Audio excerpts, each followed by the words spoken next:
Берсекийн нүдэнд бүх зүйл өөрөөр харагдаж тэр өөрийнхөө аавыг яаж ингэж гоё зугаалж цэнгэж биеийн жаргалтыг эдэлж байгааг хараад битүүхэндээ гашуудж байлаа. Тэр гараараа нүрээ хаагаад бүх зүйлд л өөрийгөө буруудгаж өөрийнхөө шувдаг хавдаг зан чанарыг үзий ядаж ойлгохоос өөр юу ч хийж чадсангүй.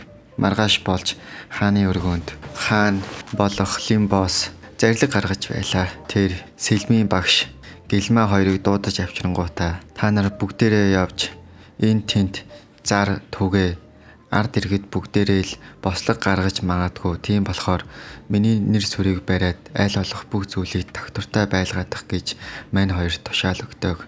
Мань хоёрч хэлсэн ёсоор нь хааныгаа сайн хүм гэж бусдад итгүүлж аль болох дайн үүмээ самун үүсэхгүй талаараа л ард иргэдээ соён гэгэрүүлэх мэдээлэл өгөх зорилготой байлаа. Тэр хоёрыг явж дуусныхын дараа Лимбос системээ ажилууллаа. Системд та эхний хамгийн том дайнер агуун бошийг бүхэлд нь эзэлж эзэн хааныг нь устгаад тэгээд ч болоогүй бүхэл бүтэн аврах том Арслангийн зүрх улсыг эзэлж ард иргэдийг нь бүгдийг нь хөлдөө сөхрүүлсэн. Гэхдээ та баярлахад хитрхи эрт байна. Та Арслангийн зүрх улсыг эзэлэхэд эргэн тойронд байсан улсууд нь энэ талаар нь олоод мэдчихдэг. Тэд бүгдээрээ л өөрсдөө ашиг хонжоо газар нутгаад хэлхийн тулд хоорондоо эвсэл байгуулж загалмаатны ариун дайн хийхээр хоорондоо ярилцаж байгаа. Манай хүнч хэдийгээр Арслангийн зүрх улсыг эзэлсэн ч дайн болгонд цаг хугацааны асуудал гэж бодож байсан ч гэсэн нөхцөл байдал арай л өөр байлаа. Яагаад гэвэл гурван улсын хаан гурвлаа хүчээ нийлүүлээд манай хүний зүгрүүл дайрах юм шиг байлээ.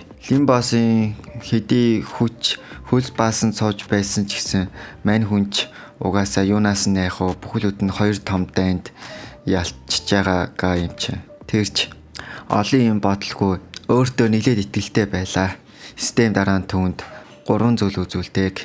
Эхнийх нь хэрв та энэ томоохон дайнд ялвал 100 оноо эсвэл хамгаалтын байралтай орж тэднэртэй холбоо тогтоож найрамдах санал тавиул хагас оноо. 3 дахь сонголт бүх зүйл муугар иргэн гэж айж хувьчиж зүхтах тэг оноо. Манай хүн ч угаасаа тулдаж ялахын ясны дуртай болохоор нэг дэх сонголтыг сонголоо. Тэгтэл систем түн үзүүлж байна. Та өөртөө хэд итгэлтэй бардам юм аа. Дайсны тоон ойролцоогоор 300,000 шахам. Танаа цэрэг 10,000 хавцайл хүрнэ. Хэдийгээр танаа цэрэг хүчтэй ч гэсэн нөгөө тал үнэхээр хүчтэй. Тиймээс та шийдвэрээ ухаалаг гаргана гэж систем зөвлөдөг. Мань Лимбос нэгдэр дарлаа. Систем ажиллаж түүнд ирээдүг харуулв.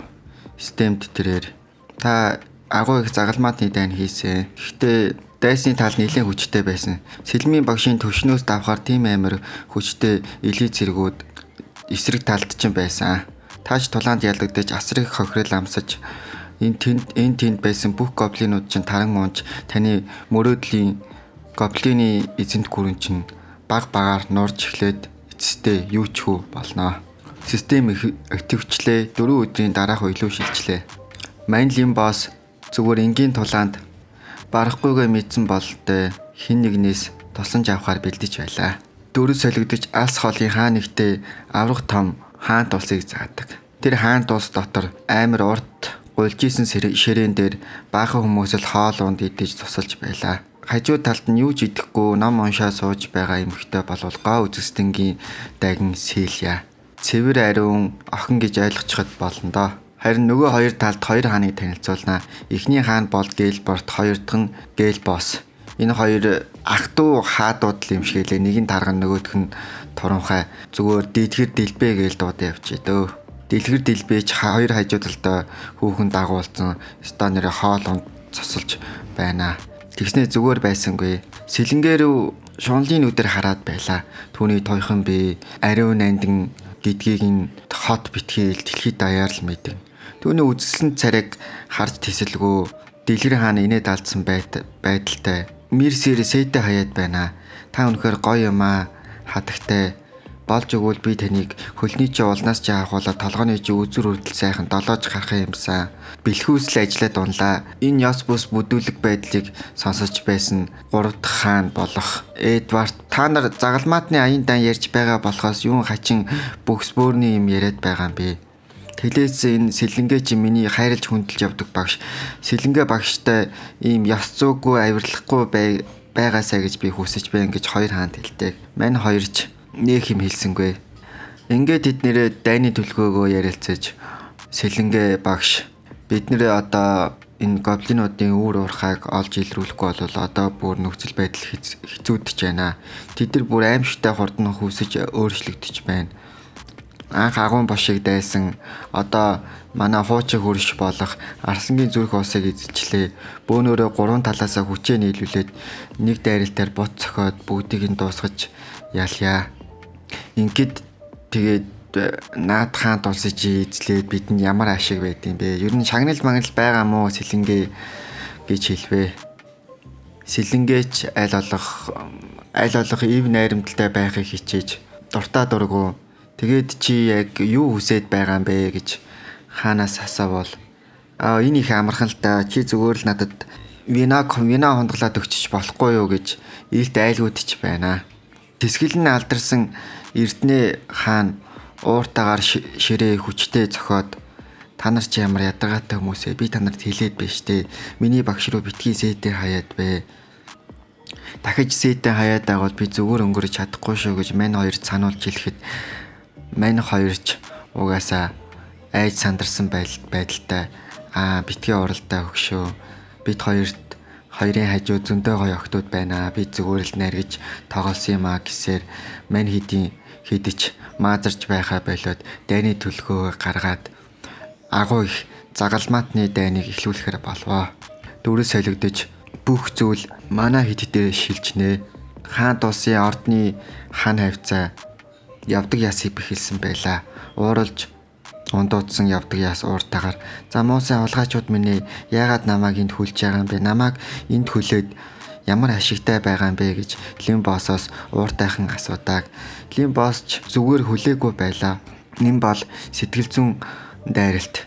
Амлсан ясаараа загалмаатны аян дан хийхээр 3 хаад гуруула Лим боссын зүг рүү ойртлоо.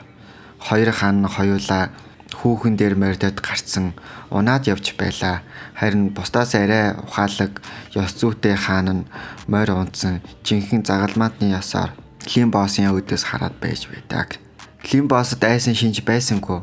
Тэр түүнийг систем ялагдах нь тодорхой гэж хэлсэн ч гэсэн тэр өөртөө нэлээд хэд итгэлтэй байлаа. Лим боссыг харсан хоёр хаан хоёулаа цэс булаацалдаж энэ чинь нөгөө нэг явдаг ясыг ялаад хаан туус эзэлсэн нөгөө нэг гоблин биш үү? Энэ гоблин чи одоо тэгээд 1 жилийн дотор гэхэд ямар аймаа хурдан хувьсаж өөрчлөгддөг юм бэ? Хаан туус эзэллээ. Айр маач чанга болгочихжээ. Гэхдээ надад энэ нь асуудал биш ээ. Даварсан мó энэ гоблиныг байранд нь тавиад өгье доо гэж мань хоёрч бодож байлаа. Хоёр хаанч хоорондоо хин төрүүлж дайрах талаараа маргалдаж байна. Цаанаас Эрдэнэ хаан та нар наад гоблина басаад байх шиг нэ хамаагүй басаж болохгүй болгоомжтой төлгөөтэй дайрилдаа гэж хэлдэг. Түүний хэлсэн үгийг энэ хоёр хаан ерөөсөө сонссонгүй. Аль болох хин төрүүлж дайрч устгах талаар л бодож байдаг. Дэлгэр хааны хүч чадлын хувьд гэвэл аль хэдийн 99 левел хүрж нийт хүч нь 9000 шахуу байж. Мань хоёр хаанч өөрсдийнхөө ич хидийг ашиглаж шидийн дайралтаа хийхээр төлөвлөж байлаа. Тэгтэл Тэнгэрийн хаан нэгдгээс аимшигтай мэдэгдэх хүч бууж ирдэг. Аимшигтай дайралтанд өртсөн хаадууд бүгдээрээ л мэл гайхаж сандраад юу вэ энэ чи ямар новшин болоод байна гэж бодох зур Эрдэнэ бусдаас арай сэрэг толгойтой бололтой олоод харчдаг. Энэ чи луу яшти баларсан юм бэ гэд нөгөө хоёртой сануулж хэлдэг. Гайхсан дэлгэрч юу вэ энэ яхаараа луу байх ёстой юм бэ гэд мэл гайхаж цэл хөхөрж байх зур тэнгэрт нэгэн аимшигтай луу Лим боссын өмнө төглөө. Тэр биеэрээ дүүрэн айц хүзийн авра ялгаруулсан ногоон өнгөтэй ханаас нь ч харсан маш том биетэй сүрлэг дэгжин амтан зогсож байдаг. За тэгээ guys та нар мартцсан байж магадгүй шүү. Энэ нөгөө нэг зөвхөрөл шүү. Одоо Лим боссын хүүхд гэх үү дээ. Охиныгаа хараад баярлсан Лим босс зог тосож аваад эн чинь миний охин байж тээ. Ямар том болоо вэ чи? Би чамайг 5 6 сар ерөөсөө хараагүй тэгтэл чи бүр нүднээс хараад аимшигтай том янзын сайхан луу болцсон байж тээ гэж хэлдэг.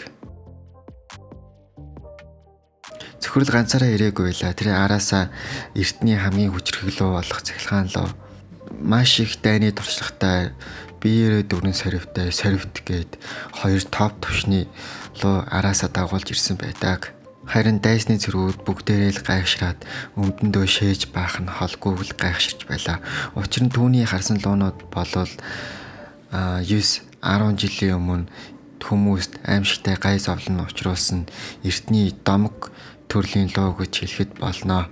3 хаанчлууг хараад зүсээр нь таниад эн чинь нөгөө нэг аянгат луу байж тээ. Энэ яахлаараа байж идэг юм бэ? Бас соривт энд юу хийж байгаа юм бэ? Эднэр чи 9 жилийн өмнө аль хэдийн алга болчоогүй юм уу? Хэрэг бид нар эднэртэй толвол яг үнэндээ барахгүй асрыг гар цохирол амснаа гэж бодсоо. Тэгснээ бүх цэргүүдэд тушаал өгөөд за улгаачууд минь та нар бүгдээрээ зүхтаарай. Зүхтахгүй болвол та нарын нэгэн ч амьд үлдэхгүй шүүгээ цэргүүдтэйгээ хум зүхтах гад бэлдэж байлаа. Холоос Лим босс харж байснаа. Юу вэ? Эднэр чи одоо надад тоглоод байгаа юм байх та. Надтай толдох гэж ирээдэггүй юм уу? Ягаад хөнгөө зүхтаа зайлгаар шийдчихвэ? Та нэг ч зүгээр явуулна гэж байхгүй шүү гэж бодлоо. Айд сандарсан 3 хааны хөлс баасан гоожид арагшаага ухарч байхдаа танаа нутгид чинь зүгээр тэнэвчлээд үзэх гэж явж байсан юм аа. Ямар нэгэн дайрах зориг морилго байхгүй. Одоо бид нэр ингээд явлаа. Баяртай гэх ухааны юм хэлдэг. Манай хүн ч яаж зүгээр явуулах вэ? Би яхаараа та нарыг бүгднгийн чинь зүгээр явуулах ёстой гэж. Хэрэг би яг одоо энэ та нарыг бүгднгийн чинь айлвал ич хэдийн хаант бас минийх болно. Тэгэхээр би маш том оол замог авах ёстой бидтэй гэж хэлж байснаа. Цөхрөллөө толгой төгснөө. Миний охин юу хийгээд байгаа юм бэ? Эднэрлөө дайраач гээд тушаал өгдөг. Нөгөө хоёр хаанч айсандаа арга сэлж хоёр охины дүр төхөр хувирваа. Юу айна гоблин аха бидэн чи сайхан охины гимтэйгүн байгаас тэгээл амьхандаа амьд үлдэх гээд хичээгээд байна. Энийг холоос харж исэн Эрдэнэ хаан та нар чи ямар навшаа хийгээд байгаа юм бэ? Та нарт хаан хүний ноён нуруу байна уу? Ямар хацаа хийгээд байгаа юм бэ гэд загнаж гардаг. Лим боссын хэлснээр луунууд ээлж дараалалаараа газар түргэж байлаа. Хаас агвал хүмүүсийн айсан орилсон хонгинаан дуу гэд бүх хүмүүс дайрч чадахгүй бүгдээрээ л галанд автаж ухарч байлаа. Энэ аимшигтай дайны улмаас ойролцоогоор 200 мянган цэрэг алагдаж хаан 3 хаад бүгдээрээ цэргийнхаа 3/2-ыг алдсан байдаг. Дэлгэр хаанч яаж зүгээр суух уу? Угаасаа топ шидний шид ашигладаг болоод ч тэр өөрийнхөө хүчтэй техникийг ашиглаж газар ургамал ургуулж цөхрөл рүү аимшигтай хүчтэй дайралт хийвэ. Зүхрэл ээж зүгээр байх уу? Шууд л өөрийнхөө хортой шүлсээрээр нулимж дайралтыг нэцаагаад амждаг. Балмагдсан мань хоёр бие биелүүгээ итгэж ядна харна. Ямар новшин болоод байна. Би амьдралдаа ийм луу ерөөсөө харж байгаагүй. Энэ одоо ямар гэйчэн амтан бэ?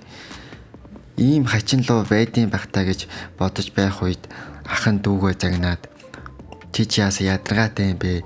Энэ угаасаа ямар луу байх нь чамд ямар хамаатай юм бэ? Одоо зүхтахгүй бол бид нэр өөх гээд байна гэж дүүгээ загнаад зогсож байдаг.